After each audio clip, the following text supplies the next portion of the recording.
So we're going to be shooting into a video today on what I think are the two biggest lies that have gotten in the way of your happiness and total development. And I've been hinting at these lies from the past couple of broadcasts that I've done. And if you remember the past couple of broadcasts that I did, which I've since deleted, which I told you I would, were first of all on the topic of a girl named Nala, who is an OnlyFans girl, and a lot of people were ripping on her. And I was making a video about it, talking about how rather than ripping on her, why don't you think about how to attract a girl like that, even if you don't want her? But what would it take to easily attract somebody like that? And then the other two videos that I made were on the topic of cheating and infidelity. And the major points that I had there were the idea that rather than saying, I don't like it when people cheat, why don't you take that as a sign that you should look at your own cheating, your own lying, your own lack of integrity, and take other people's behavior as a mirror to look at yourself and to improve yourself. Now, both of these topics are short on immediate dopamine.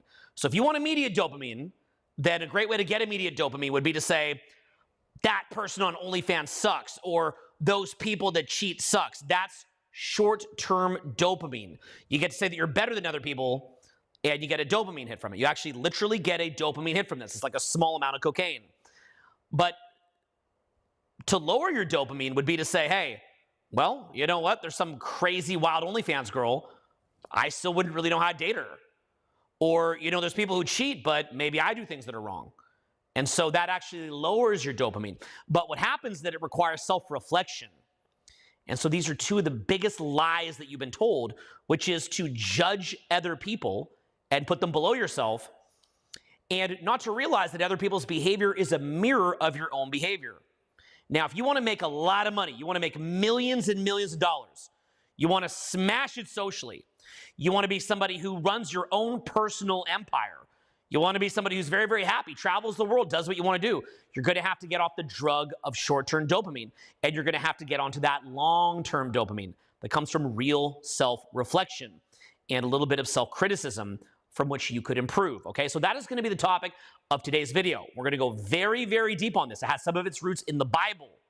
Very important, and we're going to go deep. It's going to be a powerful discussion and a nuanced discussion, okay? And so the last three lives that I did, the last three broadcasts that I did were meant to highlight this, and I was kind of playing around with it. But now we're going to get a little bit more serious and go even a little bit deeper down the rabbit hole. Now, by the way, Black Friday this weekend.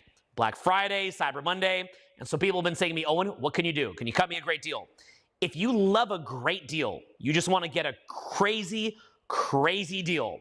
Well, the program that I'd recommend, which is the program on how to make cash, how to get locked in, how to get motivated, how to find your purpose, the really powerful entrepreneurial program that I did this year was Endless Motivation Blueprint. You remember Endless Motivation Blueprint? Well, that's been unavailable for a while, and I'm going to leave that available just for about 24, maybe 48 hours. You can find it right here, www.endlessmotivationblueprint.com. It's the Black Friday / Cyber Monday special, 50% off, cheap.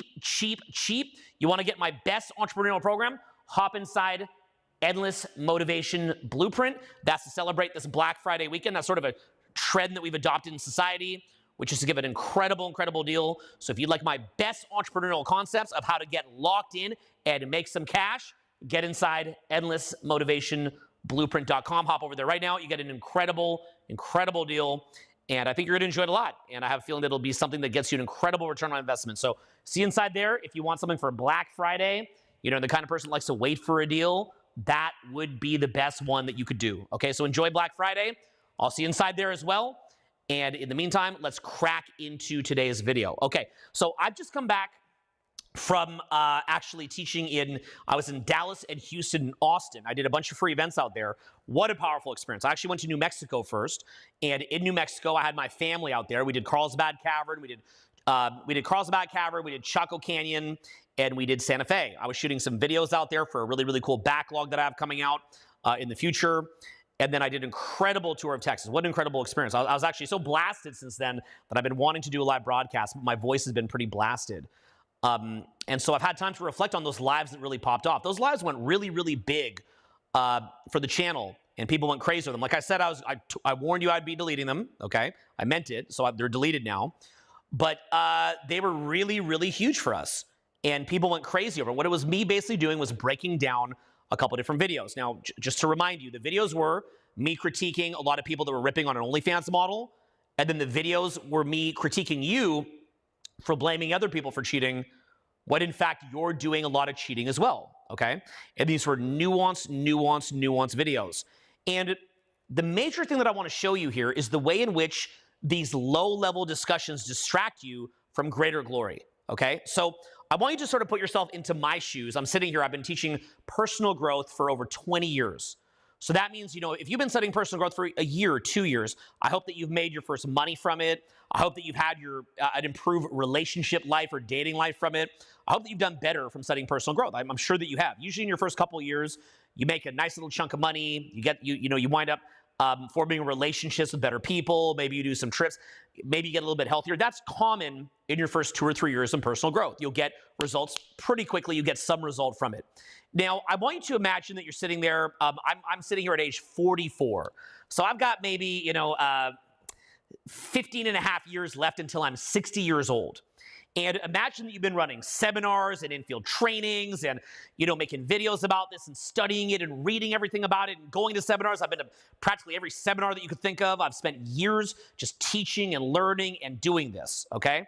And you hit a point where, you're in your 40s, you made your millions, you've had incredible relationships, you've had your ups and downs, you've made mistakes, things you're embarrassed about, humiliated about, you've had huge wins, you've had all the ups and downs, and you start to ask yourself some more profound questions. I think the 2 most profound questions that you ask yourself by your mid-40s, self-made millionaire, dated all sorts of people, traveled the world, and you're sitting here and it's like this big, crazy adventure, like this big adventure of insanity that you've been on.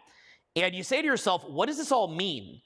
And what have I been distracted from? What do I wish that I knew 20 years ago as I went into this? And I would say for me, and I'm just going to share what I see as the biggest questions and how we get distracted from them. The first one, and I want you to feel very free to disagree with this because I'm going to be sharing my own subjective worldview here, is what does this journey do for the soul?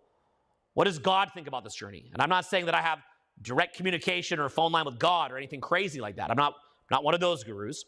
But I think that this is a question that we can ask ourselves is, what would God think of this?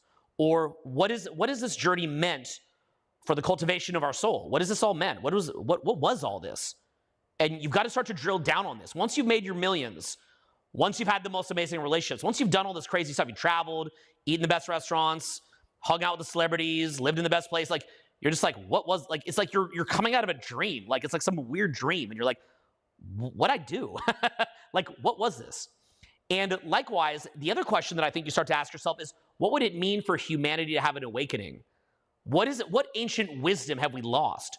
Or what future insight do we have to gain in order to make all this make sense, right? Like, for example, I have 3 sons. I hope to have a lot more children someday. And what kind of world are they going to grow up in? Like how, one of my favorite things to watch is World War II history. And there's some great documentaries that you can watch about that. If you go on Netflix, for example, there's one called World War II Greatest Battles. And they've actually taken the old black and white footage and they put it in color. And there's a lot of commentary on it. It's just the most unbelievable thing you've ever seen. There's another one called World War II Road to Victory. So World War II Greatest Battles and World War II Greatest Road to Victory. 2 of the most powerful series that you could ever watch. And if you like something like, say, Game of Thrones, just showing this grand battle, the Game of Thrones between all the kings and stuff like that, or my other favorite show actually is Vikings. If you've ever seen Vikings on the History Channel with Ragnar Lothbrok. It's the main character is played by Travis Fimmel, I think it is, but I can't quite remember. What an amazing show. Love that show. Well, the World War II footage in, Greatest Victories and Road to Victory, Greatest Battles and Road to Victory, that's like watching the real-life Vikings, the real-life Game of Thrones. I mean, you see Winston Churchill, Joseph Stalin, Roosevelt, Hitler, all up close. Like you look in the eyes of, like, Satan-possessed demons, and you also see some incredible heroes, and you see what it is that really happened. And so what you recognize from just watching the sheer amount of death, I mean, it's just death upon death upon death upon death, is that as humanity is evolving, we have more capacity to destroy ourselves. And this is something that is brought up in Eckhart Tolle's book, A New Earth. And he basically says that in the past century, there's something like, 100 million murdered, or maybe 100 million, 180 million murdered or something. A lot of it was in the Maoist revolution in China, also World War II, World War I. So many people killed. I mean, in the greatest battles, they show the Battle of Stalingrad, where the Nazis fight against the Russians. And Stalin, he didn't want his city called Stalingrad to be taken. And it gets to the point that there's about 1 million people killed on each side just fighting around some little city, which basically has been turned to rubble. Your average life expectancy in the Battle of Stalingrad was 1 day. And it was like this, it was basically just a human meat grinder, and whoever could throw more dead bodies at each other was going to win. And you see these insane battles, just the sheer amount of death. If you could also watch the beginning of Saving Private Ryan, and it's that old war movie with Tom Hanks, and you just see just the sheer volume of death. Or you could watch Dunkirk, created by Christopher Nolan. And when you realize that that's the amount of death that we could inflict on each other in 1930s, 1940s, and the sheer amount of death that human beings can inflict on each other now, it's just a matter of time that somebody sets off a nuke or some kind of crazy cyber attack or some crazy war or a famine. It's just, or AI being even worse than these things potentially, we don't know yet.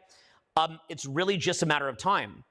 And so we need some kind of evolution. This is what Eckhart Tolle postulates in A New Earth, and I believe this. He says we need some kind of evolution in consciousness if we're going to survive this.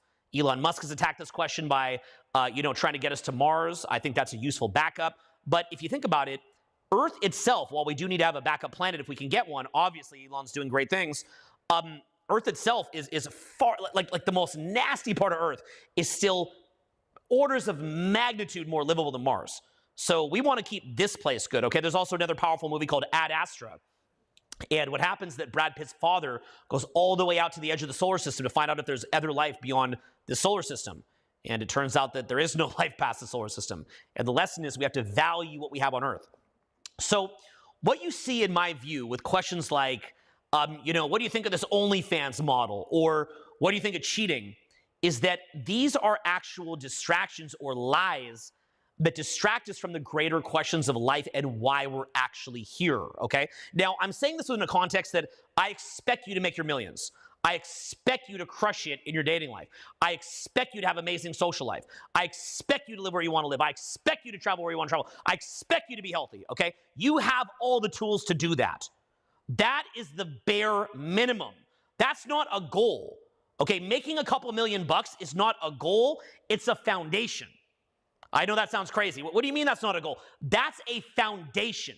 You have the information to do that. That is a given that you should have that done already. If you don't already, make a commitment that this year you're just going to get that done, okay? We all struggle. I've had my ups and downs. I've made it and lost it, just like you have and will. But what I'm saying to you is make that a mandatory minimum, because then you can start to explore the more interesting questions of life. What is the purpose of what you're doing here? What is your soul's journey?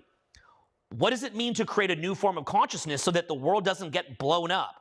And so it's important for you to handle these mandatory minimums, because if you can't handle them, then, it's funny because I'll talk to people, I'll say money doesn't matter.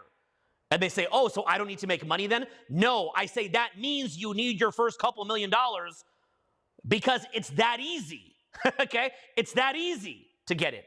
So in other words, what I'm saying is raise the bar a little bit to where it's not the biggest deal in the world. Something like, say, your dating life, it's nothing. Like sex is nothing.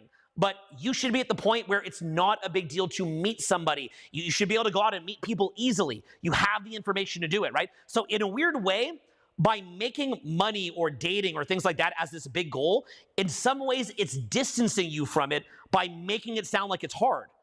But what if we just said it's easy, get that done this year so that we can start attacking life's larger problems? Then you might realize that it's very, very beatable, and that you can and will beat these base level problems.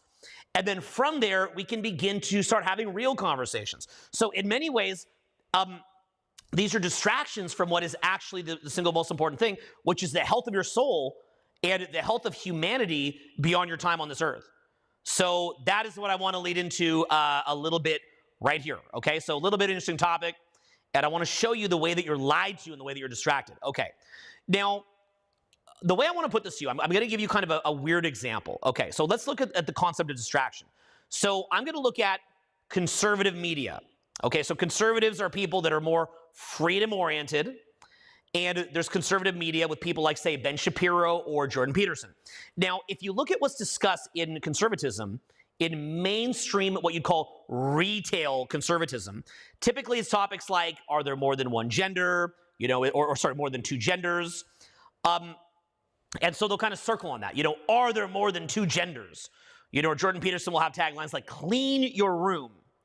So let's say that somebody is curious about conservatism, right? The concept of freedom and why freedom is important, or why free enterprise is important, or people who have religion, why is that important?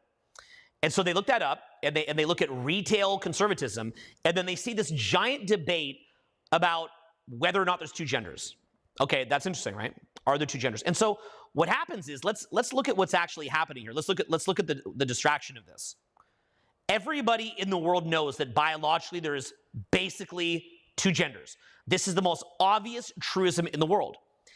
Any discussion about anything, now, by the way, there's a lot of interesting concepts about social conditioning around that are very, very interesting. I've heard them. I respect where they're coming from. I get them. I have friends in the gay community that talk to me about this stuff, and they're really interesting. They're really cool to talk about. But if the entire conservative apparatus is getting stuck on debating how many genders there are, that is like if you're in World War II and there's the main theater of battle, and then let's say that the bad guys have made you think that some random island is a theater of battle. And then rather than winning against the Nazis, the Allies are just running around some weird island shooting at phantoms. That's conservative media. They're like they'll act like they're dunking on people by saying there's only two genders. Like, I declare now there's only two genders. And then people are like, woo, woo, oh my God, that's so subversive. Wow, you're fighting the system. And again, I love Jordan Peterson. It's like, clean your room. So profound. And not getting at the real situation with the importance of freedom. Why is freedom important? Why is the First Amendment important? And we're not really digging into the truth of it. So what happens is that in a weird way, without realizing it, people that are well-intentioned, that have a lot of cool things to say, that I think have great things to say in a lot of cases, like a Ben Shapiro or like a Jordan Peterson, wind up inadvertently, and I believe without their knowledge, without them knowing, they wind up becoming controlled opposition. And so somebody who's looking into, say, a freedom-based ideology says, oh, well, there's two genders, clean your room. I get it now. I get the whole idea of freedom-based ideology. Because the retail version combined with cancel culture, which then gets rid of the people that speak real truth, combined with this retail machine, makes you think that you understand what the real importance of freedom is. Okay, so so it functions as a distraction. So the debate over the two genders thing is not just a lie in the sense that it's nonsense, but it's a lie in the sense that you feel like when you're winning the argument, you believe that you are getting the deal. You know the deal now. You have been liberated from the delusion of the multiple gender. See where I'm going with this? So this is really, really going down the rabbit hole of social conditioning and showing you the way that your mind is being controlled. So I want you to think about this for a minute, okay? And the way that your mind is being controlled. So in the same way, let's look at the OnlyFans video and let's look at the cheating video. So when we look at, say, an OnlyFans model, and then we're like, okay, so we're gonna rip on her and say that she sucks, or say that we talk about cheating, and then it's like, okay, well, I don't like it when people cheat, and I want her to have a low body count, and blah, blah, blah, like all this kind of stuff. This is all fair to whatever extent, but it's distracting you from larger and more profound conversations. So your real ascension and who you're capable of becoming and the greater questions of life are basically, tick, tick, tick, tick, tick, tick, tick. There's only so much time in a day. And so your time and energy and mental capital and focus capital, emotional capital are being burned away by looking at surface level questions that don't really yield anything except cheap dopamine. Now, if you get me the comments down there, by the way, I'd like to be able to see them as they roll up. It's kind of just stuck at a little, unless you only have 2 comments this whole live. Yeah, so there we go. Okay, so going from there, thank you. So, and let me know any questions if you guys have them. This is live for real. Deep Wubbins 79. What kind of watch is that? That's a Rolex Daytona green dial, okay? And gold. So let's keep going. So basically what you have is you have a situation where your mind is being distracted, and the greater questions of life are, you don't have access to them. So in effect, they're functioning as a lie, okay? So when somebody sits there and says, I don't like it when women cheat, and they start complaining on it, that is the same thing when they're saying, I don't like it when they say there's more than 2 genders. You're being lied to and fooled because you're the true treasure of life is being hidden from you in plain sight, okay? Now, we're going to go into a short little audio from the Sermon on the Mount. That's from the Bible. And it's this idea that don't judge the chip in your brother's eye when you have a plank in your own eye. And I'm going to explain to you how this relates to cheap dopamine and how this distances you from your true self, distances you from being present, or if you believe in this, distances you from your connection with God. So are we able to load that up quickly? Okay, so let's let this run just for a second, and let's just check out this, this idea from the Sermon on the Mount, okay? And we'll let it roll. Let me know when we're playing, okay? Sweet. Do not judge, or you too will be judged. For in the same way as you judge others, you will be judged, and with the measure you use, it will be measured to you. Why do you look at the speck of sawdust in your brother's eye and pay no attention to the plank in your own eye? How can you say to your brother, let me take the speck out of your eye, when all the time there is a plank in your own out of your own eye, and then you will see clearly to remove the speck from your brother's eye. Do not give dogs what is sacred. Do not throw your pearls to pigs. Their feet and turn and tear you to pieces. Ask, and it will be given to you. Good stuff. Thank you. And So you will find. coming back, Knock. you guys were back and rolling. I have a new man in the cockpit right here, so he's just getting it down. Okay, so I wasn't able to hear that, but what I would assume what was said, because I couldn't hear it, he's actually just learning on the back. We're back. We're ready to roll. Okay, so we're back. Okay, so so the basic idea of that is don't judge the chip in your brother's eye when you have a plank in your own eye. Now this is direct from the man, right from the source. So in other words, why is it so important not to judge other people? Okay, it doesn't mean that we can't assess other people, but you want to be honest with yourself. What it is, plain and simple, is that in judging other people, you are taking cheap dopamine. Straight up. Cheap dopamine. And there is entire channels surrounded on the whole culture of cheap dopamine. It could be channels that rip on people. I get put up in those all the time. Channels that say that other people suck, channels that call people out, and I have no problem with assessing other people's behavior. I don't think that you need to be blind. I don't think that you need to have no assessment at all. You should be aware of what other people are doing. You should have role models and anti-role models. But let me ask you a question. The average person who sits there watching videos, ripping on other people, why are they... What are they actually doing? Let's look simply at what else they could have been looking at or watching. They could have been reading the Bible, as an example. Let's say that's not your jam. They could have been reading and watching Alex Hormozi, one of the greatest contemporary marketers. They could have been reading Dan Kennedy, one of the greats, if not the greatest, OG marketers. They could have been learning about how to write sales copy from John Carlton, probably the greatest sales copywriter that I've ever seen. But everyone has their own opinion on that. You could have been looking at OG content of mine that went really, really deep and how to change your dating and relationship life. You could be reading about trauma healing. You could be studying all the different places that you want to travel to and where you want to go.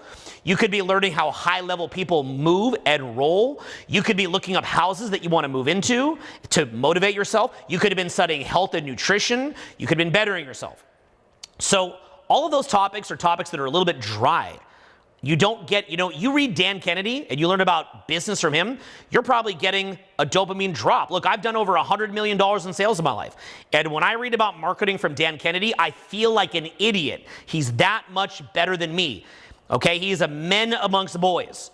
So when I'm reading Dan Kennedy, I feel like an idiot. When I listen to the Sermon on the Mount, I feel like a moron.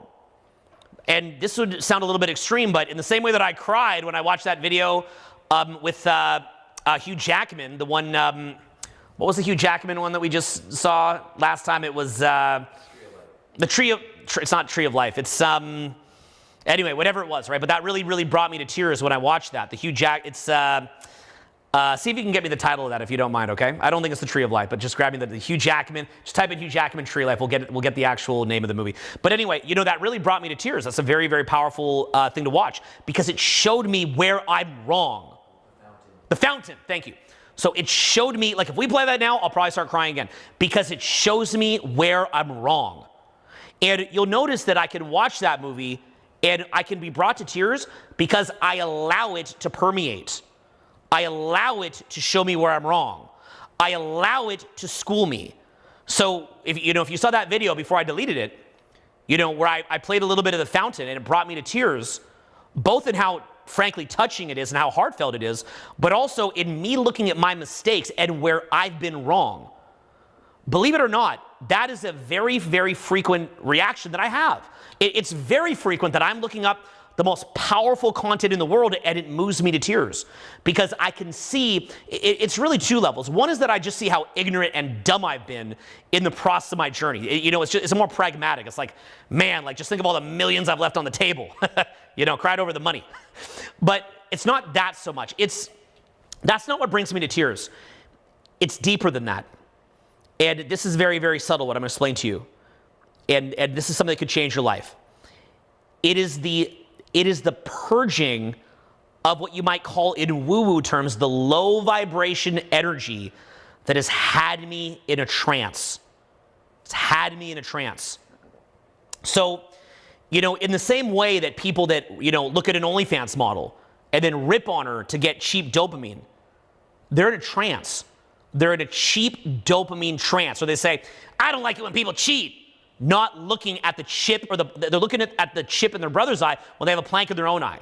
Not realizing that other people's sins are an entryway into your own spiritual ascension because it's a mirror. You wouldn't be able to see your own darkness without seeing it in other people. It'd be hard to see it. You can see it in other people. It gives you the chance to see it in yourself.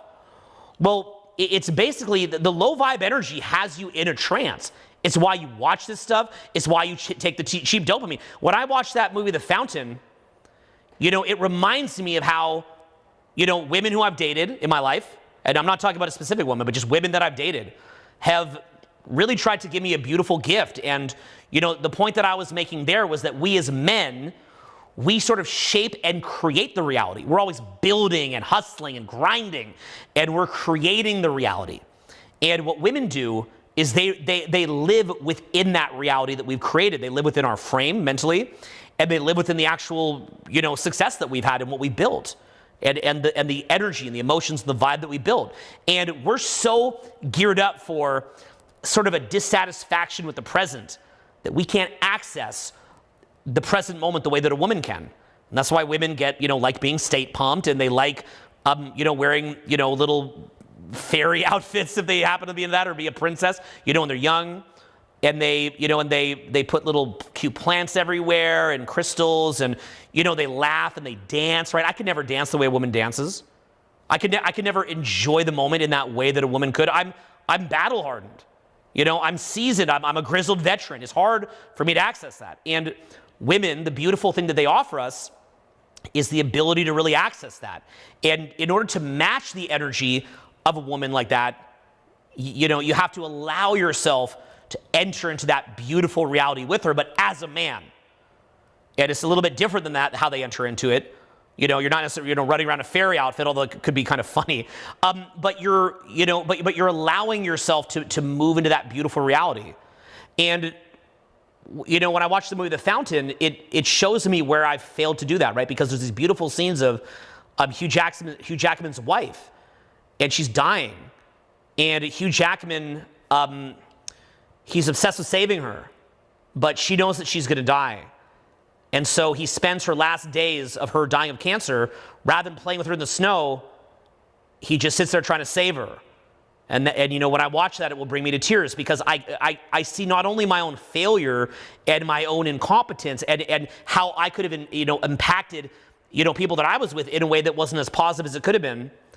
And I feel both a logical regret for that, of what a wasted opportunity, because life's not just about money, it's about moments, you know, and I failed to seize the moment. But I also see the low vibration trance of grind, hustle, win, and how it infects my mind. And a beautiful movie like The Fountain, if you can allow that into your soul, if you can let it really speak to you and let it touch you deep inside, you know, it can bring you to tears. And when it can bring you to tears, it can allow you to purge that infection, that sickness, that spiritual sickness. And, you know, the Sermon on the Mount, in my view, is the greatest text that will have that kind of impact on you ever relayed in human history. And, you know, I remember when I first read the Sermon on the Mount, it was an audiobook. It was the same reader that you just heard of, David Suchet. And I cried, and I cried, and I cried, and I cried, and I cried. And anybody who cannot purge like that, anybody who can't purge like that, who can't let that out, means that to be a tough guy, because you care what people think of you, you're afraid that other people will think you're weak, you're scared, you're hiding, are not going to allow themselves to let that out. But when you realize that you've made it in life, nobody can hurt you, and really the only person that's going to hurt you is your damn self, with your own stupidity at that point, then you can realize, you know what, there's something inside of myself that is an infection, that is a delusion, and I've got to let that out of myself. And a lot of what you're seeing, you know, with these channels where they rip on people and they're trying to get a dopamine kick, basically what it's doing is disconnecting the viewer from the present moment. And so what winds up happening is that rather than getting, here's the best way I put it to you, there's a certain beauty that takes place when you connect to the present moment. Right? You can read The Power of Now by Eckhart Tolle. You can read A New Earth by Eckhart Tolle. You can read old school Buddhist texts, Zen texts, Bhagavad Gita. Tao Te Ching is something I listen to really, really often. The Tao Te Ching is incredible, okay? Incredible. And these are texts that are meant to help you to connect to the present moment and to connect more deeply to the experience of life, right? Life's not just about money. It is about money as well, but life is about moments and seizing the moment. What does it mean to be fully present in the moment? What is the beauty of things that money can't buy? And so that doesn't mean that you can't look at some wacko and, you know, see this person as a wacko. But what if you really understood that person? You know, they say seek first to understand, then to be understood.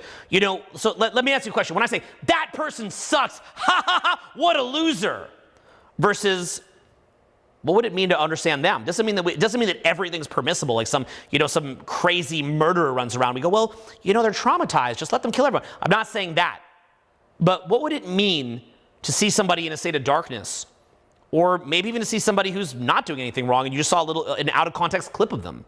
You didn't see the full person who they are. Look at that girl Nala, for example. And, you know, you see her in the podcast that she was in. A lot of people rip on her. And then you go look at her channel, and she's just a girl. She's just a girl running around living her life. She's got friends. She likes to be adventurous. You can go see it. You see what people are about. It's not some demon. It's just a girl. And what I tried to show in that podcast was she has her reasons for doing what she did. There was things that happened that led her to the lifestyle that she's in. And in a lot of ways, I kind of attributed that to the fact that a lot of guys are very, very disconnected. And that girls go crazy when we live in a society where the men have become weak. And, you know, to me, that's just called total accountability, or what you'd call extreme ownership. Jocko Willink calls that extreme ownership. You know, when you look at a girl like that with that much energy and fire in her, do you know a guy that would be a good partner for her? You probably don't, because our society has been warped and propagandized. And there's an op on our society, and it's messed us up. And so a lot of the girls go totally crazy. And so so look at the distraction of ripping on this girl. And it doesn't mean you can't recognize that doing a porn site's not the best idea. I get that. We get that. Okay, ooh, like great insight. So profound. Porn's not the best. We get it. But there's a deeper insight that we can look at when we go further beneath the surface. When we say, I'm not just going to take the hit of cheap dopamine. I'm going to look at this a little bit deeper. Who is this person? Seek first to understand, then to be understood. Don't look at the chip in your brother's eye when you have a plank in your own eye. What's the deeper insight here? Seek first to understand, then to be understood. And how can you put that mirror back on yourself? The mirror that I put back on myself when I see girls getting all crazy is, why do we have a society where that's becoming more and more common? What is the men's role in this? We are the leaders. So if we're leaders, if we're meant to lead, then, is the answer to just say, nya, nya, nya, nya, nya, nya? Like that's the answer? Or is the answer, like where does that get us? Right? Like telling Nala to go fuck beta males. Go fuck beta males, Nala. Go fuck a beta. Instead of running around with millions of dollars and doing whatever the fuck you want, go find a beta and live a more conventional life. Fuck a beta, Nala. Fuck a beta. Right? Is that the answer? Or is it, and I like a lot of these podcasts. Don't get me wrong. I get it. But coming from a mindset of total accountability, when you see a girl that has that much fire in her, she's got that much energy in her, can you, send me a DM with the guy who she should give up millions of dollars and just wipe that guy up? Give me a clear example of this. And maybe there's some out there. Maybe she didn't meet that guy. But that was my main point in the video, right? It's asking deeper questions, right? So the deeper questions, rather than going, fuck a beta, Nala, fuck a beta. Go fuck a beta, right? Instead of saying that, because I'm not saying that, why don't you say, what op has been done on society that got it to this point that it's this out of control? Maybe you look up people like Yuri Bezmenov. I'd recommend that you do that. Maybe you would study what it means to be in your strength as a man. And you might start to look a little bit at that too. You start to ask deeper questions. Likewise, we talked about the cheating example. And, whenever we talk about cheating, people say, I don't like it when girls cheat. What deeper questions is that distracting you from, right? In the same way, like there's only two genders. Okay, cool, bro, amazing. You're not dunking on anybody saying that. It's not profound. It's not profound. It's obvious. Okay, so porn is bad. Okay, not the best idea to be a porn star. We get that. Cool. Do we have to get stuck there? What are the deeper questions? Is the solution, fuck a beta, that's the solution. What are the deeper solutions that we could look at? What is it that we could actually look at? How much deeper could we go? Okay, and by the way, so there's a great point. It says, she exists because men like you are simping for her and calling other men a beta. I'm not. Not at all. I've dated a lot of girls like Nala, never paid a penny for it, had fun. The majority of men that you see walking down the street right now are in a walking fucking daze. Flat broke, sick all the time, let a bunch of nonsense happen in society. We're falling apart here, guys. We're in trouble. We're socially in trouble. And, women going all crazy is another symptom of that. But it's not the cause. So, so we're not going to fix this by going, fuck a beta, Nala. Fuck a beta, Nala. That's not how we get to the next level of consciousness here, okay? That's not how we take it to the next level. So, what would a society look like where men were taught to be in their power and where these problems wouldn't even come up? These wouldn't be problems that would even be coming up. How do we get to that? We talk about things like cheating. How do we get to the point where maybe that's not as much of an issue? Those are the questions that I'm interested in. That's the question that I want to know.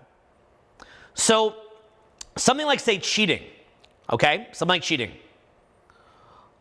People say, oh, everybody's, people cheat. I don't like that. Let me tell you something, okay?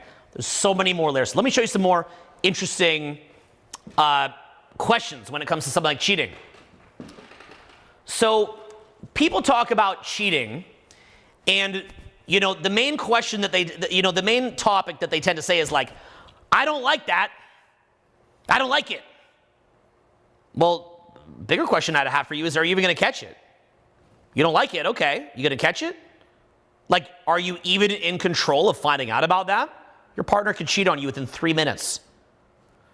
So the bigger discussion that I want to get into is a discussion of RAS flips, or discussions like brain versus lane. So what is it about human beings that has us living so much in our egos and has us living so much in in the physical intelligence, and what has us so disconnected from the spiritual intelligence that we have something called an RAS flip? What is an RAS flip? An RAS flip is that when you see something that is in your advantage, you have a perception of reality, and your mind will warp that reality to justify doing what you selfishly would benefit from. So, for example, when I've been cheated on, or when people have cheated on their partners with me, and I didn't know about it at the time, but I found out later, well, here's what typically happens. Let's say that the partner is really, really good 98% of the time. When the person wants to cheat, they will de-emphasize the 98% of good things. They'll focus on the 2% of bad things to devalue the person, and they will believe that what they're doing is justified. This is done both by men and women. This is done in business by men.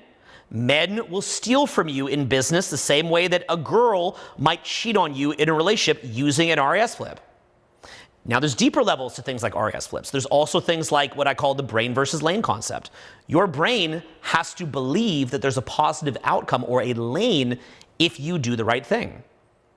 So, something like, say, people looking at hater videos, well, they're doing that because they don't really believe that they could get long-term dopamine. They don't believe that if they cry at the fountain or cry at the Sermon on the Mount and lose a bunch of dopamine, they don't see how that will get them long-term dopamine. They may not believe that they have the capacity for abstract thinking.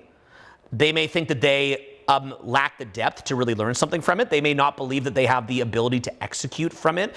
For example, when I try to convince someone to do a training with me, a lot of my ability to convince them is like, yo, we will have a follow-up plan. A lot of times people don't want to do a training because they know the training's amazing, but they're afraid that they're not going to follow up. So I try to help them with a follow-up plan.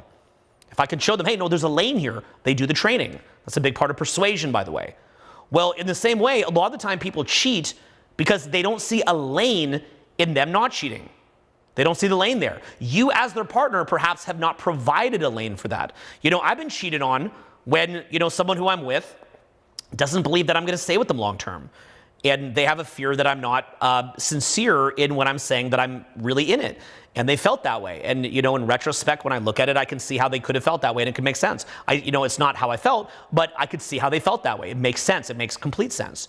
So, I can sit there going, they cheated, and so on and so forth. Or I can say, I kind of put myself in that position, So, typically cheating is caused either A, because your value drops. So in other words, their DNA sees that your status and value has dropped and they cheat. But the other one is your status and value could be very high, and they leave because they don't see a lane with you. And so somebody who could be 5% as great of a person as you seems like a better option because at least there's a lane there. And so that's the same reason why people have things like RAS flips or the brain versus lane phenomenon. And, when you think about it, when you consider that, I'm just checking out some questions here. There's some interesting questions. Yeah, hit me. If you guys hit me some really interesting questions, I'd be happy to answer them, by the way, And real estate agent, good luck on your move to Arizona. Go check out Sedona while you're there. Okay, so anyway, hit me up with some great questions, though, if you happen to have any. So, there's deeper questions about things like cheating, about things like RAS flips or things like lanes. And these are questions that come up with the emergence of artificial intelligence. We have, AI is about to take the world by storm, and AI, which will be what I would predict, Sam Vaknin, who's probably the top expert on all of social media on narcissism, believes, and he himself is actually a self-aware narcissist. You can look up his channel, Sam Vaknin. He believes, and he's about as high IQ as it gets. He believes that AI is dangerous because he believes that it will function with a similar type of intelligence as somebody with NPD, somebody who has narcissism. So the whole idea of narcissism is that there's a lacking of a real core self, and there's this sort of mask of a self on the front end. And that self is sort of morphing and changing in order to get what's called narcissistic supply. So, you think you're talking to a person, but there's actually nobody there. And that person that you're talking to is morphing and changing and is at the mercy of chasing narcissistic supply. That's what NPD is. Borderline personality disorder, also discussed on that channel, is this whole idea that the borderline, the person with BPD, wants emotional regulation and wants to live through their partner's ego. And so as a result of that, they simply are this sort of morphing, changing person who has no core, and their personality will change dramatically in order to secure their version of supply, which is emotional regulation and an ego to live through. So you can look up these ideas, right? And so AI, in the same way, may lack a core. We don't know yet. AI could also be beautiful. We don't know. But there's a risk that it may lack a core, and it just has something it wants, and simply, like a robot, just morphs and changes without a core. Well, in the same way, look at people that are addicted on trashing other people and putting other people below them and judging them as a way to get a cheap dopamine kick and not looking at themselves. Really what they're doing is they are chasing dopamine the same way that a narcissist is chasing NPD supply, the same way that a borderline is chasing BPD supply, the same way that perhaps AI is just going to expand uncontrollably like a cancer, we don't know, is in the same way that people chase a cheap dopamine kick. And what happens, at a core level is this disconnecting you, in my view, in my opinion, from your core essence. Is disconnecting you from your soul. And your soul is something where there really is somebody there. And there's sort of a first mover that isn't just being puppeted around. It has its own will. And so what happens, and this is what I think is perhaps the most pertinent point, I think this is incredibly, incredibly important to understand this, is when you are taking the cheap dopamine, in my view, what it's doing is it is disconnecting you from God. That's my way of seeing it. The cheap dopamine disconnects you from God. So the way that you connect your creator is, I think Eckhart Tolle in The Power of Now really nails it. You get present to the moment. And you allow present energy to connect you. In the Bible, the quote is, I am the vine. And what Jesus is saying is to stay connected to the vine. And that whatever we create when not connected to the vine, is basically doomed to dust.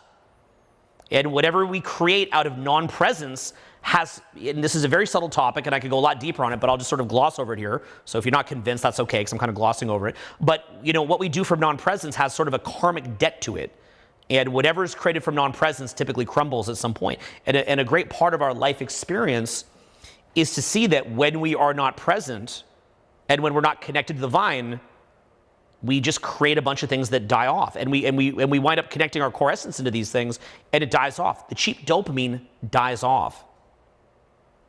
And so what is it that will distinguish us from AI?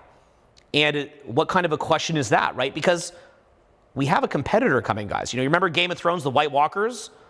Well, we have our own White Walkers, and that's a number of different things. Everything from lockdowns to nuclear war to AI. And other things, cyber attacks, the U.S. entangling itself in war in Russia, Middle East, potentially Taiwan coming up, and so on and so forth. Makes you even wonder about, why those wars were started and how that might stretch the U.S. too thin to make any kind of meaningful stance on Taiwan. A lot of questions there, right? And again, more distractions and more lies, right? And so what you basically have is the larger question, the White Walker of AI is coming. And what will it mean to be a human when the AI comes? And, what will an AI judge in us when it just sees us as RAS flipping, soulless, and so easily manipulated, right? So I personally think that, the really, really, really big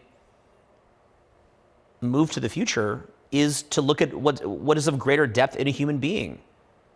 What are the greater questions of what it means to be human? What does it mean to be a human being? And that's really what we're being distracted from.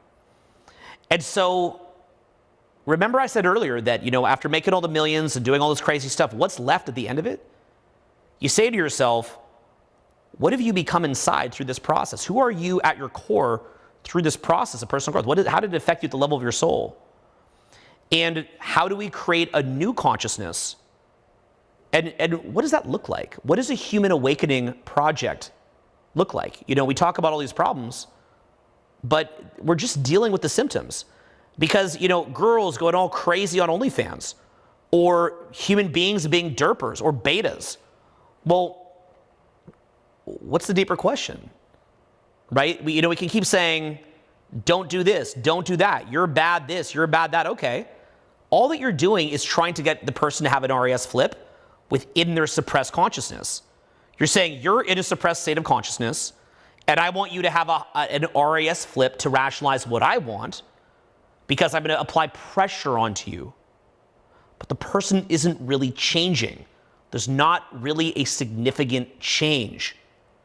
So to get someone to really change to where they wouldn't want to act badly, we have to become that change first.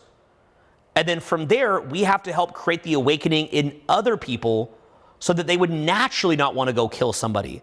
So they would naturally not want to go cheat. So they naturally wouldn't want to go be a beta. So they naturally wouldn't want to be locked down. So they naturally wouldn't be propagandized. So they naturally wouldn't just be sheep. So they naturally wouldn't just have, pressure here, RAS flip, lane here, RAS flip, and a lack of a core. These are the deeper questions that you get from years and years of studying personal growth, banking cash, getting out there, meeting new people, getting to the point where you have proficiency with that, and saying, what does all of this mean? And, what is my experience of life going to be like after my body dies? Where does the soul go? And then saying to yourself, what world am I leaving behind for my children and future souls? What is this place? Who are you? And what are you beyond? So these are just some kind of natural questions that I want to raise to you. And I want to show you how a lot of the things at the surface that people talk about for clickbait are distracting you. Now, here's an even bigger question. How many views will this broadcast do compared to the one about Nala? How many views will this broadcast do compared to the ones about cheating? And my prediction is that this will do orders of magnitude less. And if it doesn't, that will impress me, and I'll be wrong, and I'll be happy to be wrong. But my belief is it will do a lot less. And the reason why is because it's not feeding cheap dopamine, and it's not feeding that state of consciousness. And so what will wind up happening is that, let's say that a creator is sitting there and they've got to pay the bills and they've got to keep the lights on and they've got staff to pay and kids to feed and yada, yada, yada. And then they look at a higher vibe message and they say, I can't pay the motherfucking bills like this. And then they look at a low vibe message and they say, look at all the views it gets, look at all the controversy. And you can see how the system in and of itself is actually entrenched. And then you yourself may not want to, may not want to look at a lower viewed video because you want to look at the higher viewed video because you're curious what other people are looking at. It's human, that's fine. But you see how the system in and of itself becomes entrenched. And what we're beginning to realize is that due to the emergence of social media, we can't just be in a derp state of groupthink anymore. That's over. Because, they're trying to fight this by saying, with things like cancel culture or things like calling things disinformation or things like that, they're trying to fight it. But why can't we get to a point where people have the ability to make the right decisions instinctively? Right? So things like, say, censoring somebody. What is that really saying? The underlying message is we are too stupid as humans to make our own decisions. So we don't trust people not to be influenced negatively. Well, if that's the case, and you want to make an argument for that, that's up to you. I'm open to hearing that argument. But you better couple that with serious changes to the education system. Like, if you're going to violate the First Amendment, then where's the goalpost? Where's the goalpost? And what I would say is the goalpost, and I don't agree with violating the First Amendment, by the way, it's first for a reason, but someone's going to make a case of that, they better have a goalpost. We are going to go into the school system. We are going to make change. We are going to change society to where we can talk again.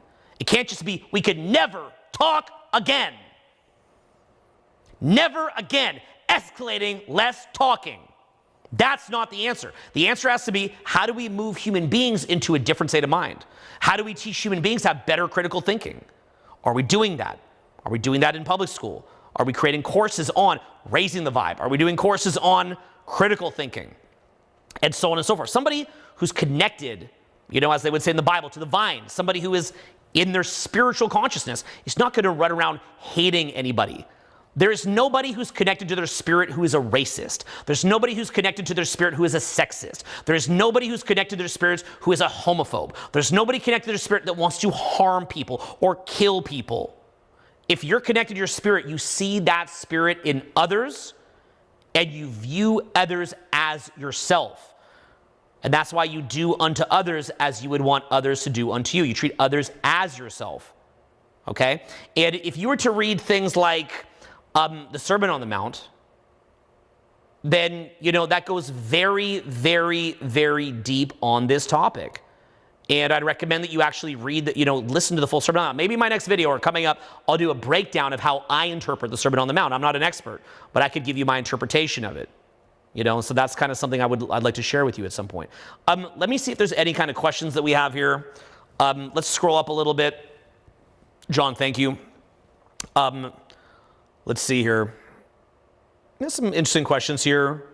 Love for you guys to go a little deeper for me, though. Go all the way to the bottom for me, actually. All the way to the bottom. All the way. All the way. One good question. Nathan, he says, Owen, do you let an RAS flip happen and acknowledge it for what it is? Or are you in a state where it naturally doesn't affect you? I would say that I have a lot less RAS flips at where I'm at, but that when it does happen, I'm able to diffuse it very, very quickly. Okay? So that would be something I'd say. Julia believed that hatred has a place, and I would say you're missing the point. Okay, I'd say that you're missing the point. Read the Sermon on the Mount.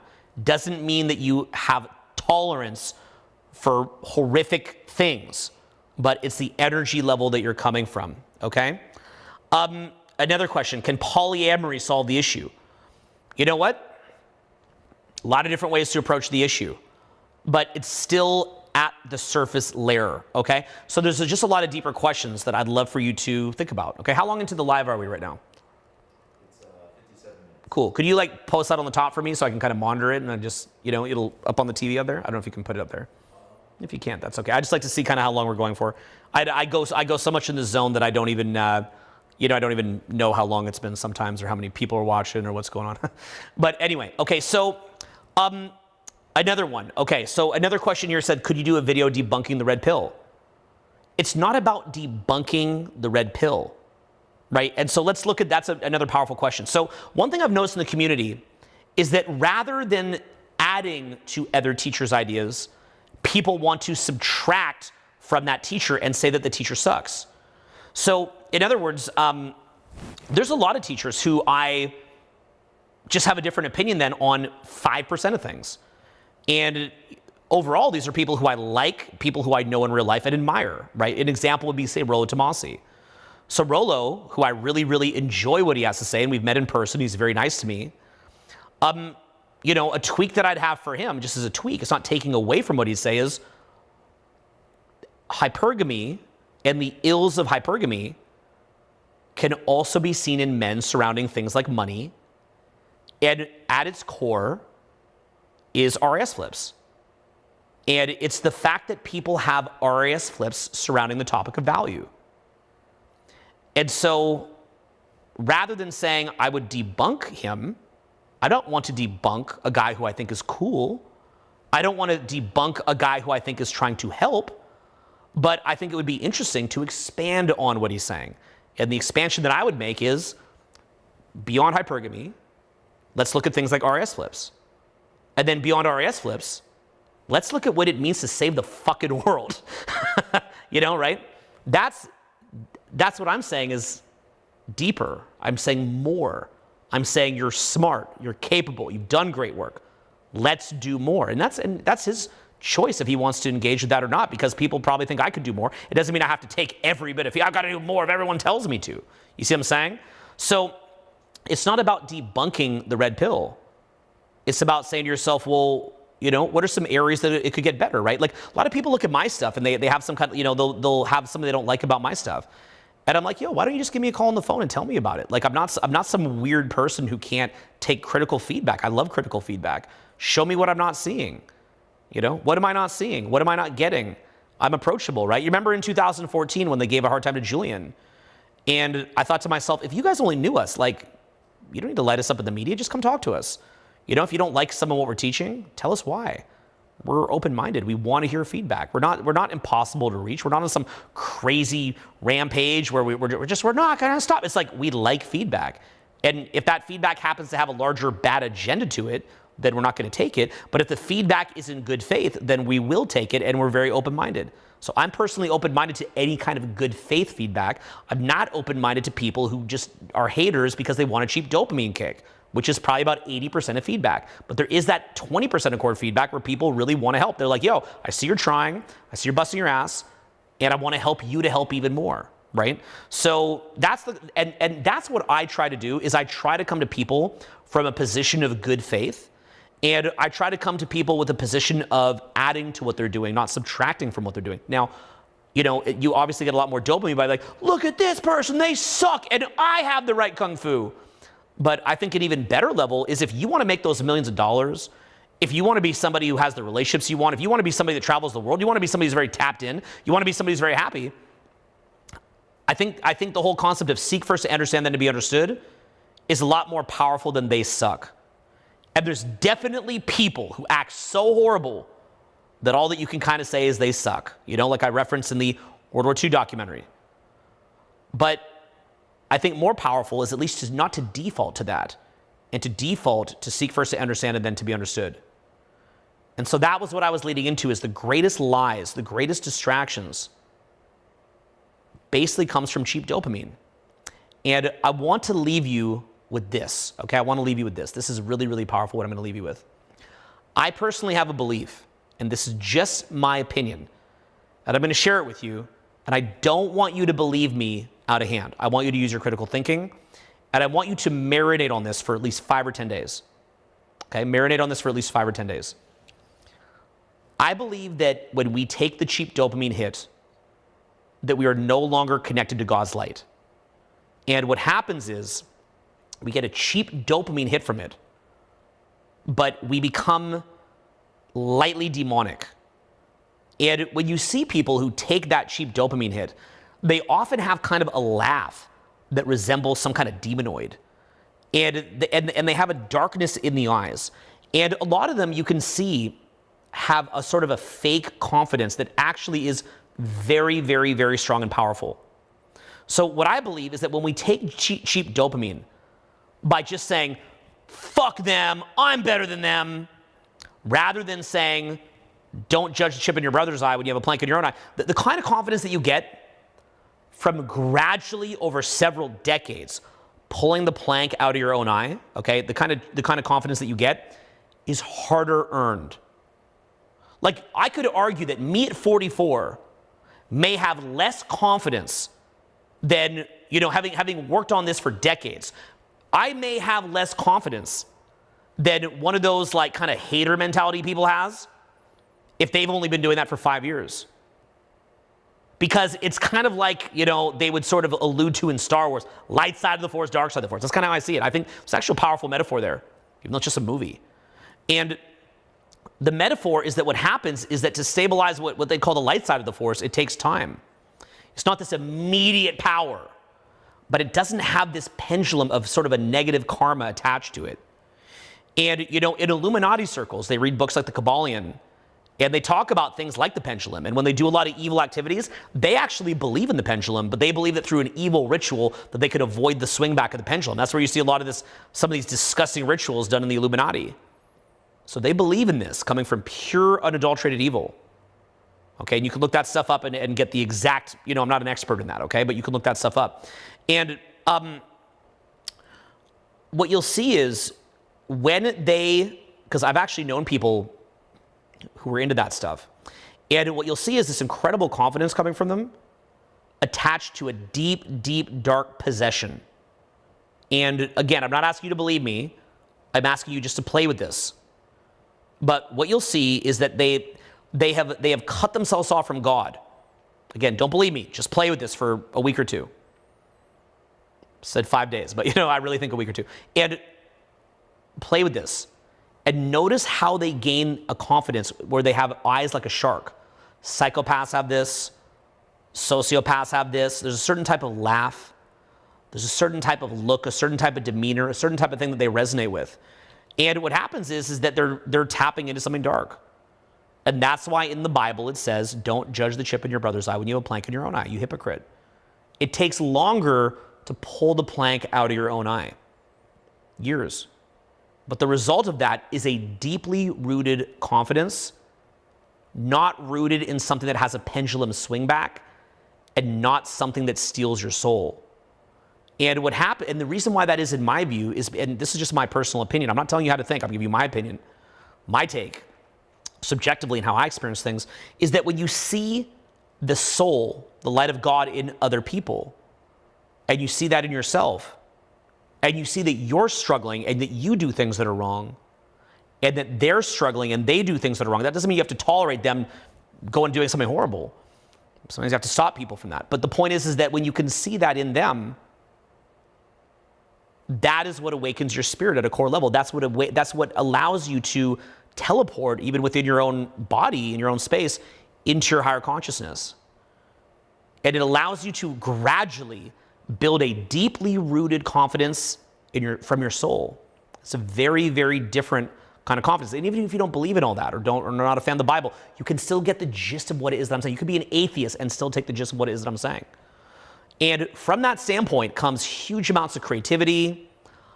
I'm not teaching this, and I've never done a double-blind study, so I'm not giving medical advice, but I've personally subjectively had the opinion that perhaps it might help at the level of immune system and perhaps shifts the energy in your body to where perhaps you'd have a lot more vitality and focus and work ethic. I'm not giving medical advice, and I don't have proof of that, okay? I'm not claiming to be a doctor or anything like that, but it's something that I've personally been curious about, and I wonder if someday they could study that. So there's shifts that happen, and what also winds up happening is that as you take action, it doesn't have all of these negative things attached to it. And so that's what I want to leave you with. I want you to think about where real, true confidence comes from. What kind of world that it is that we're building? What would it mean for humans to awaken collectively as we go into a world where we have more capacity to destroy ourselves? And what does it mean to cultivate that core essence in yourself that when you die is what will remain, if you believe in that? And realize that every single other dopamine hit that you're getting, every single other wormhole that you're traveling down is chasing phantoms. It is a house of mirrors. It is there to lie to you. It is there to confuse you. And it is there to rob you of your connection to God and rob you of your will. And what happens is that your entire life is spent in reaction, just like the borderline who needs a BPD supply, the NPD who needs NPD supply. You and your will is no longer your own. You have been hijacked. You ever played the game Horizon Zero Dawn? You can plug your little stick thing into like these robots and get them to do things for you. You are the robot that had the stick thing plugged into you. And you are acting as an agent of the Matrix, metaphorically, without even realizing it, and succumbed and sold yourself out to dopamine, which means you're dead, and which means you don't even exist in any existence beyond a sheep or a cow or a tree, and it's debatable that your existence is even less, even though human life should never be dehumanized, because within every human life, there's that potential for an awakening, and even if there is no potential, it's still human life. So what you think of as important may not be as important as you think, and that doesn't mean money doesn't matter. That means that you should get your money handled now, because it does matter, but rather than it being an ultimate goal, it is a foundation upon which to press further. We don't stop at money. We press further. We don't stop at dating success. We press further. We keep going, because that's why you're here. Everything else is a load of shit. And by the way, that doesn't mean not to enjoy the simple things in life. You know what? I've got a great breakfast place I like to go to, and I sit there enjoying a nice breakfast. I'm not like, how's this affecting my soul and human consciousness? No, you can enjoy breakfast. I like skiing. I like cooking up. I like making some cash. I like giving away some cash. I like making my friends laugh. I like going to stand-up comedy. So it doesn't mean that every moment has to be this super tense thing, right? You know, Ayn Rand in Atlas Shrugged or Fountainhead, one of the critiques of it is that everything's so intense. You know, about becoming this ultimate entrepreneur. You can't laugh and enjoy the small things in life. Remember, the beauty of life is in the moments. The beauty of life is in the moments. Like I said that about women, draw us in the moment.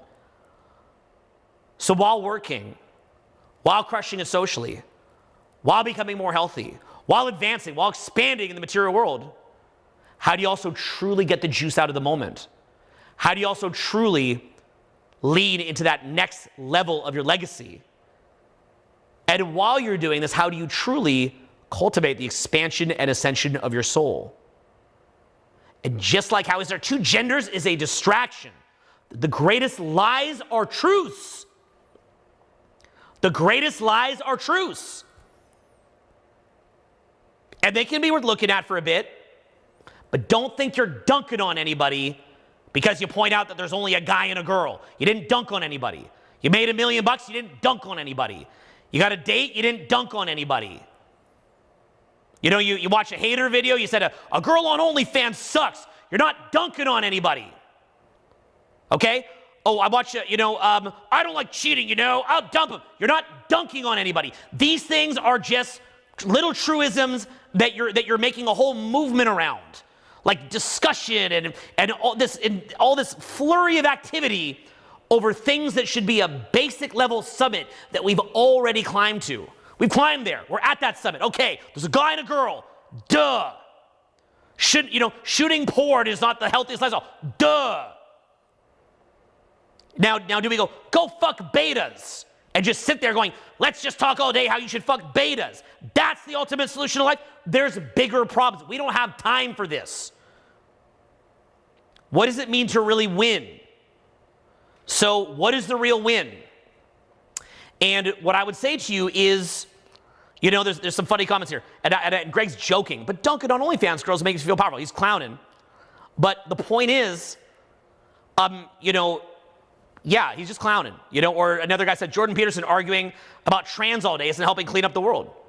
That's what I'm saying is, do you see what the frame, we're failing the fucking shit test.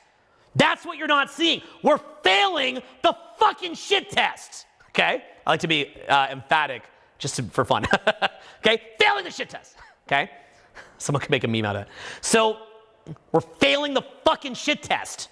Okay? If you have a significant other and they start complaining about the trash, that is a shit test. Maybe you can list them out and take out the trash, but it's a shit test. It's distracting you from you laying down the agenda. You're counterpunching. When do we stop counterpunching and when do we set the tone? When do we stop counterpunching and when do we punch? So, if some idiot says, there's more than two genders, or shooting porn is bad, and then we're like, there's not more than two genders, and now should fuck betas. We're failing the fucking shit test. You're supposed to see what's actually important, and you lay down the agenda. So, when I say things like, I said this earlier in the video, if you're just getting here, a philosophy of freedom is about more than clean your room. A philosophy of freedom is about more than, Nala should fuck a beta. A philosophy of freedom is creating the environment in which we could have the second birth, which is the birth of the soul. Okay? The environment of freedom, the discussion isn't should Nala fuck a beta? Interesting question. Should Nala fuck betas? But we're failing the fucking shit test. Because there's bigger questions about society in of itself. And as long as we're counterpunching, we're taking the bait. In World War II, if Hitler created an island And then he tricked the Allies to go on some random island and just shoot at fake. By the way, they did this. It's called a Rupert. You know, can you look up, see if you can load up a YouTube video, World War II Rupert. What they would actually do, the Allies did this, is they would drop fake plastic men, you know, for the Axis to go shoot at. Look up a Rupert, like World War II Rupert parachute, and we'll see if we can load this. Okay? So, it's a shit test. Anything distracting you from the actual fucking point is a shit test. Fast food is a shit test.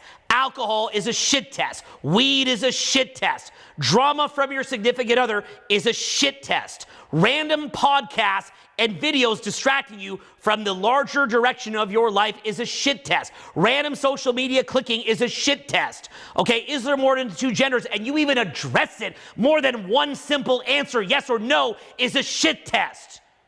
It's all a shit test. So what does it really mean to be a man? It means you don't fail the fucking shit test. Okay, when some girl at OnlyFans goes all fucking crazy, and then you go, you should fuck a beta, you're failing the shit test. You should easily know how to attract girls like that, not date them if you don't want to, because you certainly don't have to. But you should so easily be able to date women like that it doesn't make you mad. You know, you're not gonna see me go like, yeah, that girl is a big hoe. Okay? I'm not going to do that. I do it as a joke. I like jokes. I would like to sarcastically do that. Okay? Give me a great fart joke. Any dumb lowbrow joke as a joke is fine. That's all fine. I like dumb shit. I like to clown, joke around. Why? It's about the moment, seizing the moment. But what I'm trying to make you aware of is all the different ways that society has lies upon lies upon lies upon lies upon lies. False upon false upon false upon false upon false. Shit test upon shit test upon shit test upon shit test upon shit test upon shit test. It's a fucking lie. So you've got to get to the root of what your happiness is. See if you can play that. Okay? So let's see if we can see the Ruperts. Okay? We'll see if we can find it here. The Ruperts. Let's let it play and at least some audio, and we might click through it. He's just fighting this on the fly. Okay? Was the name given for the Allied invasion of German-occupied Europe. This would be the largest invasion involving over 5,000 vessels. Thank you. Full screen. Prior to this, an airborne invasion took place. Flip a little bit through it so we find the Rupert. Of American and British. Yeah, there's the Rupert. I think that's the Rupert. Was the size of the deception tactics for the invasion of Europe began well before D-Day, under Operation Bodyguard. This involved creating fake armies, tricking the Germans into thinking the invasion would be aimed at either Scandinavia or the area around Calais, and the leaking of plans to the same effect. But the deception would go right up to the invasion itself. The Americans and British created fake paratroopers. The idea was to drop a large amount of these in areas away from the actual invasion site in order to draw German reinforcements to the wrong location, giving the troops in the real areas the advantage. Development for the dummies varied between the Allies. The British version, which was nicknamed Rupert, was around 3 feet in length. Most were made of burlap and rope and could be filled with straw. Some were dressed in uniforms and helmets, with others given paratrooper equipment. The American version, nicknamed Oscar, was similar but had more detail and made out of a rubber mould. It was also much smaller, at less than 2 feet. What the Allies figured out in testing was the size of the para-dummy didn't matter. Despite being much shorter than a man, in the air, especially at night, and with the absence of a background, someone looking up at the decoy cannot actually determine its size, so therefore it looks just like a real paratrooper. In the late hours of June 5th, 1944, the day before the invasion, around 40 aircraft took off from England and made their way towards Europe. They were split into different areas of operation and had their assigned targets. The first saw around 200 dummy paratroopers. Good stuff. Okay. Around Deauville and Farville, east. Point fucking being, It's all fucking Ruperts, okay? So you as a man, and if you're a woman, this applies as well. You're in charge of your fucking life, okay? You're in charge of your fucking life. You've got lies upon lies upon lies, distraction upon distraction upon distraction, BS upon BS upon BS around you. What is actually important to you? What's important to you? What's a distraction? And by the way, the distractions get, the Ruperts, the distractions get deeper as you go. Let's load up, look up Alex Hormozy, woman in red dress. Okay, some of you guys might know this one. This is all over social and like shorts and yeah, there it is. It's preloading. There you go. And I think, yeah, the short would be great. Here you go. Let it roll. Audio.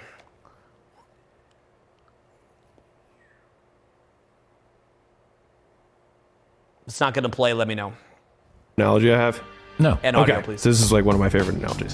So in the Matrix, Morpheus takes him through training. Audio, please. Have you heard this little analogy I have?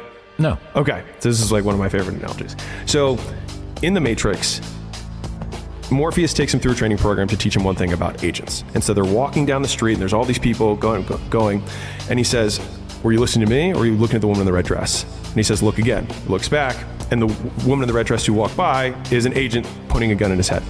And I see distractions the same way, which is that the better you become, the more attractive the woman in the red dress is. Have you heard this little analogy I have? So, okay, we're good. Let's roll. Back on me. Okay, so basically what he says is the woman on the red dress, like even as you're getting super fucking rich, and in the book, $100 million offer. So, and I experienced this myself. So here's a funny thing. If I were to go into my phone right now, you will see text messages from my marketing team or my CEO actually. And he's like, "Oh, Owen, this guy wants to give you 60 grand for a little bit of one-on-one, or this guy wants to give you 100 grand for a little bit of one-on-one." And this will probably shock you, but in 80-90% of cases, my answer is no. And the reason why is because that 100 grand is a Rupert. It's the woman in the red dress. It never stops. "Oh, I got 100 grand. Ooh, whoop-de-whoop. What's that going to actually do for my business in the long term? I'm trading time for dollars." So as you move up, you're about building systems, not trading time for dollars. And sometimes what I'll do is, like, if I love the client, I'll do something less because I love the client and it's more of a social thing. But generally, I'm very, very opposed and not likely to do it. Okay, if I do it, it's more like, you know, I'm viewing it as a charity, even though it's quite expensive. That sounds crazy. I get it. But the reason why that is because you're not building systems. You're working in the business, not on the business. So the Rupert becomes 100 grand. The Rupert becomes $1 million. So Alex Hormozy in his book, $100 Million Offers, he was saying, you know, I used to go to seminars and I'd see these like gurus and, you know, you'd offer them like 100 grand for a session. They'd say no. And I thought that was so weird. How's that possible? But I get it now. I get it now. And the reason why that is because the Rupert gets better and better and better. So realize that if $100,000 is a Rupert for somebody running a business, what do you think arguing about if Nala should fuck betas is to you? It's a fucking Rupert. Okay? Where's the money? Where's your dating life? Where's your vitality? Where's your health? What house do you live in? Where do you travel? Are you happy? You know, like what the fuck? So if 100 grand is a Rupert to a coach, some ginger dwarven, balding ginger fucking coach, then what time do you have to sit there dicking around telling some girl to bang a beta? And in what way are you solving the future of humanity? Like, I'll solve the future of humanity by saying girls should fuck betas.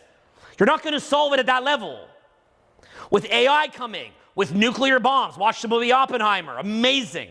With nuclear bombs, capacity to destroy each other. You think sitting there looking at this shit is going to mean that your kids have a fucking future? Wake the fuck up. Why do you think I took my kids out of school half the fucking year and took them everywhere, every ski hill, every state, millions in travel. Why the fuck did I take my fucking kids out of school for half a year and travel them anywhere? Is it because I believe that the future's guaranteed?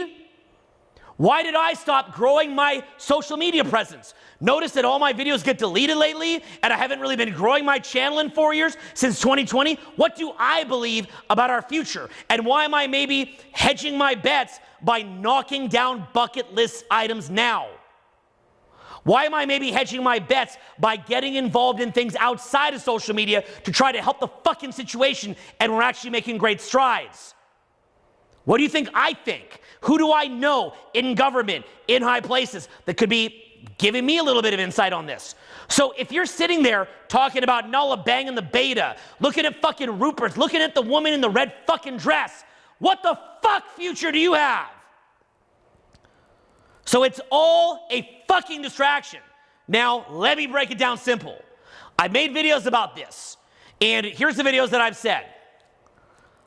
Over and over, it's usually 5 or 10 things that work. It's not 100 fucking things, okay? In the Bible, paraphrase, many are the roads that lead to destruction, few or narrow is the road that leads to life. There's a couple foods that are healthy. There's a couple mindsets that are healthy. There's a couple, a very, very small ratio of information that's actually healthy for you. And these things are discoverable. You can learn this stuff. It's replicable. Success leaves clues, as Tony Robbins said. Success leaves a clue. And like I said, it's also not just about getting into, just banking cash. It's also about seizing the moment. Because when I saw how fucked up things are getting, I didn't just say, oh, I'm going to make a bunker and protect myself. I said, if the world goes, the world goes. But I'm going to really spend quality time with my fucking children. I'm going to spend quality time with my fucking children. Okay? So there's a percentage of my day that I could, like Hugh Jackman in The Fountain, I could be like, I got to save my children, got to save my children. I'm at the cause of everything. And I'm not. I have influence. I'm not at the cause of everything. It has to be a collective effort. But what I can do is I can chase my kid Tristan, my 4-year-old, around the table for an hour. Have him laughing and have some fun. And learn from him. And if things go to shit, things go to shit. But I'm not going to lose that fucking moment, because we're all going to die someday. So I'm not going to lose the fucking moment looking at some bullshit on the internet. I'm not going to lose the moment by taking the $100,000. I'm not going to lose the moment by the Rupert. I'm not going to lose the moment by the woman in the red dress. And, so you've got to know what has value to you. What is of value to you? And it's one of these things where I'd say go back to the Bible. Read the Gospels, Matthew, Mark, Luke, and John. Read the Sermon on the Mount. Read the Tao Te Ching. Read the Bhagavad Gita. Read the most potent spiritual texts. Eckhart Tolle is a powerful contemporary teacher. Read the Classes of Marketing. Dan Kennedy, John Carlton, contemporary teachers. Like a Ryan Dice, like a Alex Hormozi. We have great contemporary teachers too. It's not just about OGs, but read the OGs. Look at quality information, but also laugh. Like, have amazing high quality sex. Have incredible sex. Eat incredibly good food. Travel to amazing places. Have great fucking friends. Have friends that you give a fucking kidney for. Have friends that you jump in front of a fucking car for. Go get a girlfriend or significant other that you love to death. Have children. Love your children. Have fun with your children. Show them the world. Pay that forward to them. You want to know something crazy? My kids, I've talked about this a lot. They've never seen me sick, never seen me broke, never seen me upset. I've never yelled at them. I've never punished them. We just play. My kids don't do bad stuff. They may someday. Maybe my kids will wind up in a lot of trouble. We'll go, oops, should have punished them, Owen. I don't know how my kids will turn out. You only have influence on them for so long. But they don't act out. I can throw my son in front of an audience and he can run the whole seminar without public speaking training. That's not me going, I'll teach you everything about public speaking. That's a shift in the human consciousness that he gained from not being around trauma and from being in a high vibe state and traveling and seeing the world and connecting to God through God's creation. That's my view anyway. Why don't we get your psyche there? Let's get your psyche to what matters. Let's look at what matters to you. Any fucking Rupert, you failed the fucking shit test. You failed.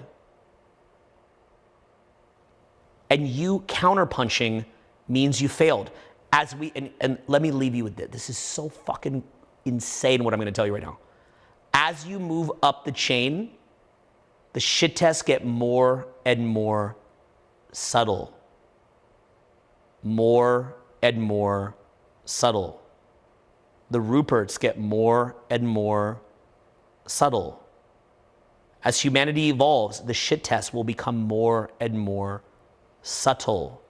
Okay? When you get really, really good at social interacting and good with attraction, the shit tests, like the people that you'll be meeting, it gets so insanely subtle. Places where you lose frame get so subtle. You're being tested in ways that you don't even see. But rather than trying to plug the leaks in every little shit test, oh, can't lose value here, can't lose frame there, you go back to the core.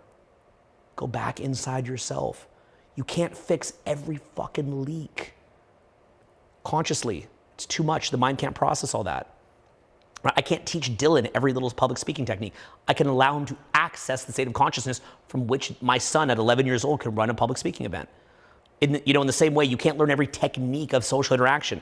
It comes down to going back to the core so you do it naturally. And in the same way, we get fooled by the Rupert when we're disconnected from ourselves.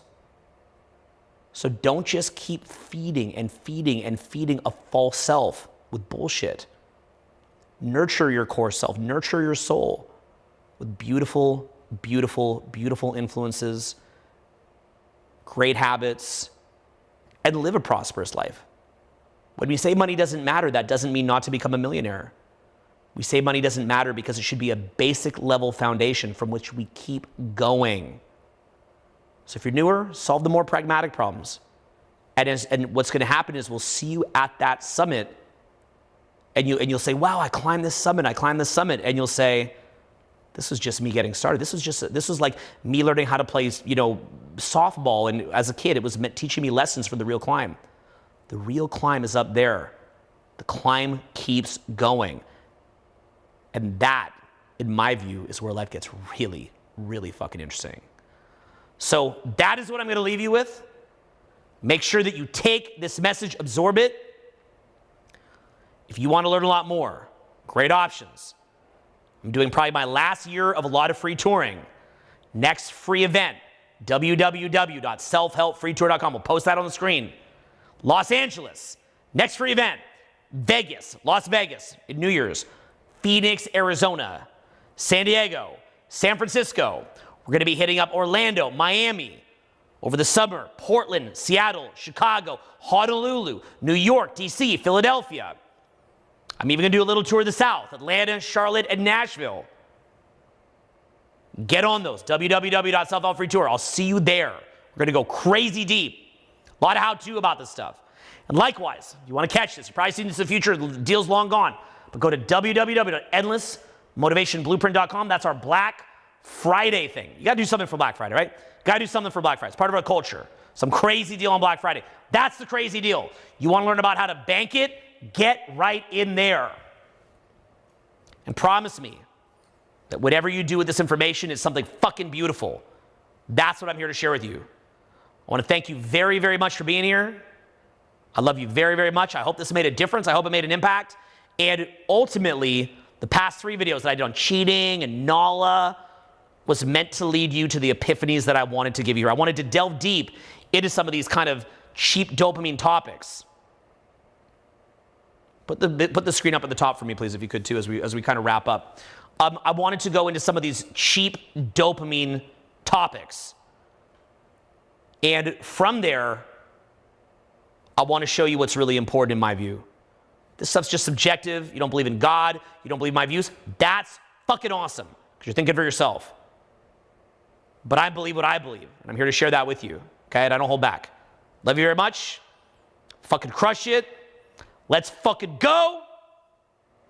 I'll be back more soon. Peace.